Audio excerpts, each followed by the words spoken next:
राम का जन्म चैत्र शुक्ल पक्ष की नवमी को मध्य दिवस में अयोध्या के राजा दशरथ और रानी कौशल्या के पुत्र के रूप में हुआ। श्री राम देह का नहीं मर्यादा के अवतार हुए।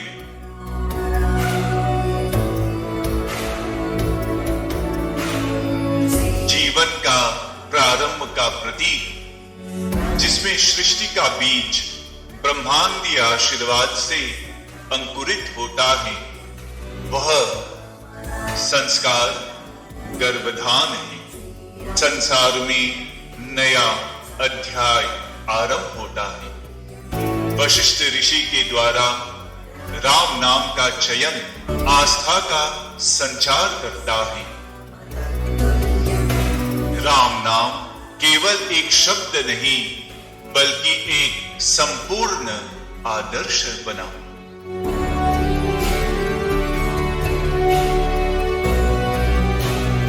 बाल्यकाल जिज्ञासा की भूमि है। परिवार की गोद ही वह प्रथम विश्वविद्यालय है, जहां संस्कार जन्म लेते हैं। माता कौशल्या और पिता दशरथ की छाया में पले और संस्कारों की दीक्षा प्राप्त की। आत्मज्ञान का प्रथम प्रकाश माता पिता की शिक्षाओं में पाया जाता है।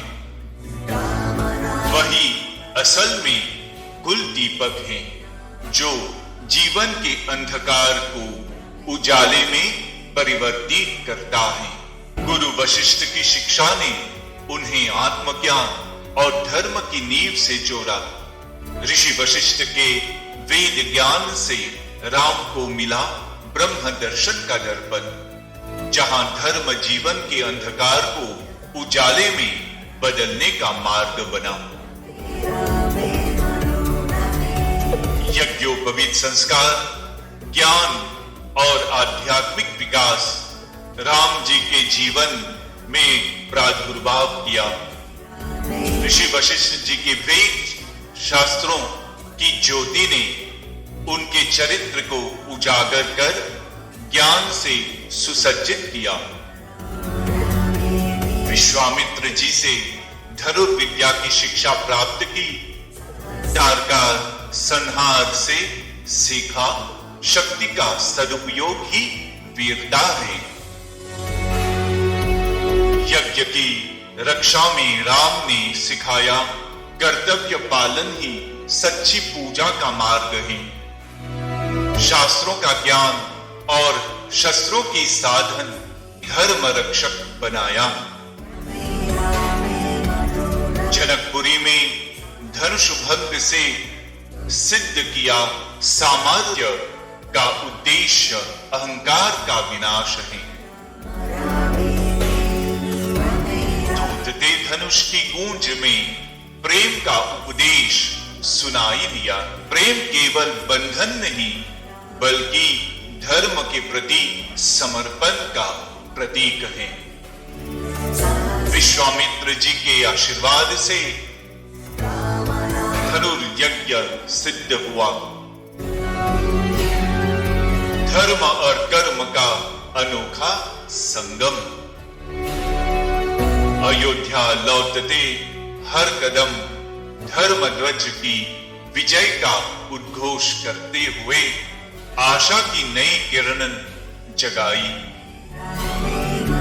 श्री राम एवं सीता का पानी ग्रहण संस्कार मानवता के युग का प्रथम मधुर गीत बनकर धर्म, प्रेम और कर्तव्य की अमर गाथा को उजागर करता है, जो दो आत्माओं के मिलन से लोक कल्याण का आधार बना। समावर्तन संस्कार छात्र जीवन के समापन के साथ व्यवहारिक जीवन में प्रवेश की तैयारी, शारीरिक और मानसिक परिवर्तन के दौरान समाज और परिवार द्वारा बच्चे को सम्मानित करते हुए उसकी नई जिम्मेदारियों का एहसास कराया जाता है। जब दो आत्माओं का मिलन होता है, वह न केवल एक संबंध की पूर्ति करता है, बल्कि प्रेम, कर्तव्य और सामाजिक बंधनों की चरम प्रस्तुत करता है। यह वह क्षण है जब व्यक्तियों के बीच का बंधन केवल व्यक्तिगत सीमाओं तक सीमित नहीं रहता, बल्कि समाज और संस्कृति के मूल्यों को भी वीर्यवान बनाता है। यहाँ प्रेम केवल एक भाव नहीं है, यह जीवन के हर सुख दुख में साझेदारी का संकल्प है। यह एक दूसरे के सपनों और संघर्षों को साझा करने का निर्णय है। विवाह जैसे संस्कार सामाजिक संरचना को सुदृढ़ करते हैं। यह केवल दो आत्माओं का मिलन नहीं, बल्कि दो परिवारों, परंपराओं और संस्कृतियों का संगम है। यह अध्याय जीवन को एक नई दिशा और दृष्टिकोण देता है। श्री राम और सीता के पानी ग्रहण को इस आदर्श का प्रतीक माना जाता है।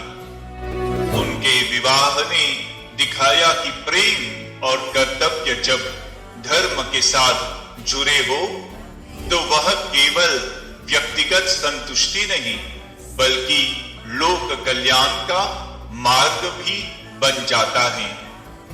यह अध्याय सिखाता है कि व्यक्तिगत संबंध भी तब महान बनते हैं जब वे सामूहिक उत्थान की दिशा में अग्रसर हो।